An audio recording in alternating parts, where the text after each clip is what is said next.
Hello Lions, Greg Orme here, and I'm excited to share a solution with you about a challenge I think we all face in our professional lives. Research shows that in our school days and our work environments, they both tend to blunt our creative potential. We all face trade-offs. Should I, on this project, deliver something that's truly creative and innovative, or just play it safe and deliver something that's a bit boring? Should I challenge the status quo or go along with what the group is saying and thinking? You know, I see it all the time in my leadership development work at London Business School and elsewhere. I work with truly eminent and senior people, but some of them have just lost their mojo somewhere along the way. Fitting in, just getting along became a habit. And of course, it happens in the agency world too, and other creative businesses I've worked with. And this is why I'm so excited to share some insights on what you can do about it, maybe some alternative habits. So do allow me to share the big picture before we dive into the detail. In my book, The Human Edge, I reveal 4 human superpowers to help you to thrive in the disrupted 2020s. Creativity is, of course, one of these 4 C's. Another is consciousness. This is about finding meaning in your work and also making the precious time to be creative.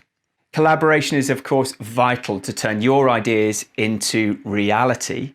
In this video, we're going to focus on curiosity. It's a perfect place to start because it unlocks the other 3 superpowers. I'm going to reveal practical, science-based tips and techniques to help you to have better ideas and take your career to the next level. Along the way, I'll explain what curiosity does to us, what it can do for us, and how we can have more of it. Academics have struggled and found it tricky to pin curiosity down. It's that weird compulsion we human beings have just to know more. It's having to watch that Netflix episode after the cliffhanger ending. We've all been there during the lockdown. I know I have. It's a weird thing to study because it involves both thinking and feeling, which is why sometimes it's called the knowledge emotion. Anything that's emotional is always deeply personal. So let me tell you about a traumatic moment in my childhood that has made curiosity really personal to me.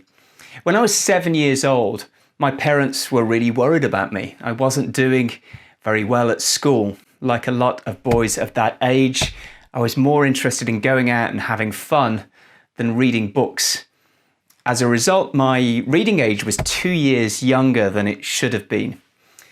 This parental anxiety was put into context, as life tends to do, when I contracted a potentially deadly disease. One afternoon, I was walking home from school with a pounding headache and sick to my stomach. Much later, my mum told me that the alarm bells started to ring for her when I refused the chicken pie she'd bought for my supper. This was the first time, and probably the last, I've ever turned down a pastry-based food product. It turned out I developed meningitis. Now, meningitis causes fluid to collect on your brain. Too much fluid and you slip into a coma, which, apparently is not good. The doctors told my parents to constantly read to me day and night to keep me from falling asleep. There was a chance I might never wake up. Now I've become a writer. Looking back, it's weird that reading kept me alive. I think that's why I'm so passionate about it. And maybe not surprising that much of my professional life has been spent figuring out how to make myself and other people more engaged and more curious about the world. I mean, we've never needed curiosity more than in 2021. We desperately need a creative and curious response to a world that's changing at accelerating speeds. But it's not just that. Curiosity also preserves and protects your unique humanity in a digital world. More than half of the globe is now on social media, and we're scrolling for a greater part of our day than ever before. The pandemic at work has also accelerated the uptake of technology. Suddenly, Doctors were seeing their patients online, teachers were giving virtual classrooms, and I think and forecast that Zoom working will be here to stay, at least part-time, for all of us. Also, at the same time, for the first time in history, artificial intelligence is coming for white-collar jobs. 250 years ago, in the first industrial revolution, machines replaced our arms and legs in the production process. In the fourth industrial revolution, machines are busily replacing our brains. Even before this pandemic, AI was encroaching on pretty complex jobs. For example, AI is better at diagnosing cancer than any doctor on the planet. If somebody can write an algorithm, and it could be AI, that predicts 100% of the judgment calls and processes in your job, it will be automated. And we're already seeing jobs like junior tax clerks, personal assistants, and supermarket cashiers being replaced by machines. For the rest of us, for knowledge workers, it will be a little bit different. We'll see the more simple and routine tasks in our jobs cheese sliced away by AI. And listen, where AI is better, there's very little point in competing. Far better to differentiate yourself from machines. And of course, there's an irony here. As machines become a bigger part of our life, it's far better to be more, not less human. There is some good news. Where AI is weak, we are strong, and vice versa. So it's a great time to start reassessing and valuing your unique human gifts. I'm talking about things like your ability to find meaning in your work, critical thinking, common sense, a sense of humor, empathy, passion, and yes, curiosity. As the great artist Pablo Picasso once said, computers are useless. They only give you answers. Thanks to neuroscience, we know curiosity is hardwired into an ancient part of our brain. When you explore with curiosity, your brain secretes a neurotransmitter called dopamine. Dopamine is sometimes called the motivation molecule because it's associated with higher levels of drive and concentration and creativity. When you're low on dopamine, it's difficult to get out of bed in the morning. Other symptoms include being depressed or having a low sex drive. When you've got lots of dopamine in your system, it's really pleasurable. And what's really interesting is over time, the relationship between the dopamine hits and your curiosity become a virtuous circle. It becomes a kind of benign addiction. In essence, you became your own drug dealer. Unlike other drug dealers, your brain will encourage you to get off your sofa every now and then. And it doesn't have a disposable phone or a facial tattoo. Here's the deeply cool thing about curiosity. It's not a fixed trait like having blue eyes. It's more like mercury in a thermometer. It rises and falls depending on what you do day to day. The rest of this video contains 5 proven habits to help make your temperature rise. Facebook and other social media apps serve you information based on your past behavior and the behavior of millions of other people that are similar to you. It means the information that's come your way has been edited. In effect, your past clicks built an echo chamber that's just for you. And this is highly pleasurable. I mean, how often in life do you get what you want every time? The problem is we're not well adapted to cope with this. We're the product of millions of years of evolution in hunter-gatherer tribes. And back then we learnt to be highly suspicious of new ideas, attracted to dramatic news, and we didn't like strangers that might endanger us. These hardwired prehistoric cognitive biases are simply mental shortcuts to make faster decisions. They kept your ancestors alive. Your forebears were simply the fastest to react when the shadow of the saber-toothed tiger fell across the entrance to the cave. It's why we're here. While cognitive biases were once useful to us, now they can cause us a real problem. For one, they urge us to reach for our smartphones like toddlers grabbing at sugary sweets. Confirmation bias, for example, urges us to go out in the world and try and find information that simply confirms our views and preconceptions instead of finding out anything new. And the AI-enabled algorithms that power social media know this and use it to their advantage. Confirmation bias is a personal problem for all of us, but it's also damaging our democracy. Take the angry, misinformed mob that stormed the US Capitol in Washington back in January. They were utterly convinced that election had been stolen, despite the readily available evidence to the contrary. That wasn't just an assault on democracy. It was an assault on reality itself. The computer scientist Alan Kay once said, "A change of perspective is worth 80 IQ points." Well, I think it's high time we all came together and reclaimed the truth. Here's a few simple ways to do that for yourself. First, always check your sources. When you find something interesting online, always ask yourself, is this from a dependable person or organisation? And is there a way I could cross-check it with another source? The second is to turn on your radar. So after you finish this video, just write down all the books and magazines and podcasts and YouTube channels and blogs that you're engaging with every day.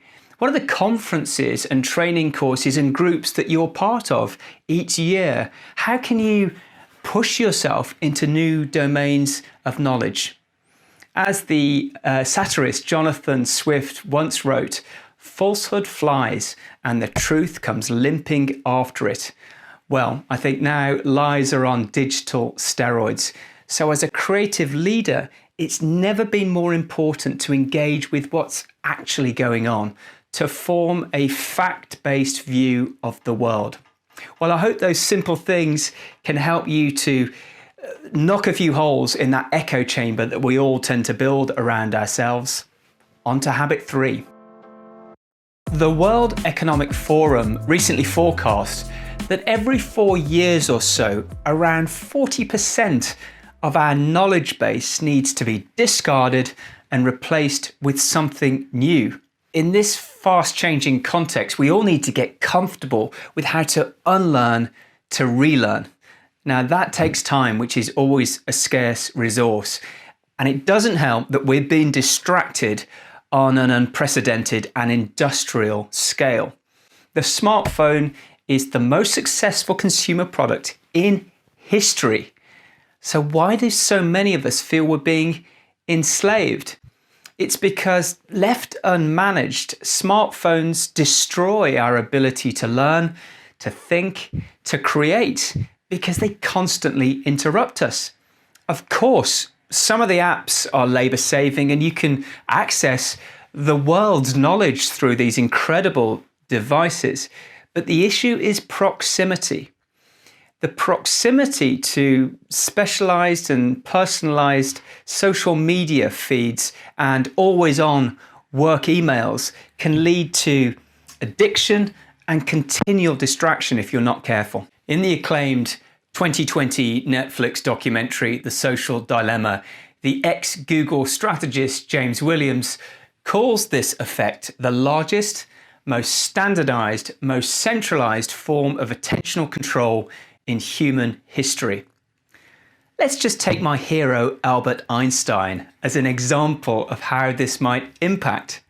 He famously did his creative thinking during the slack times in his job as a patent clerk.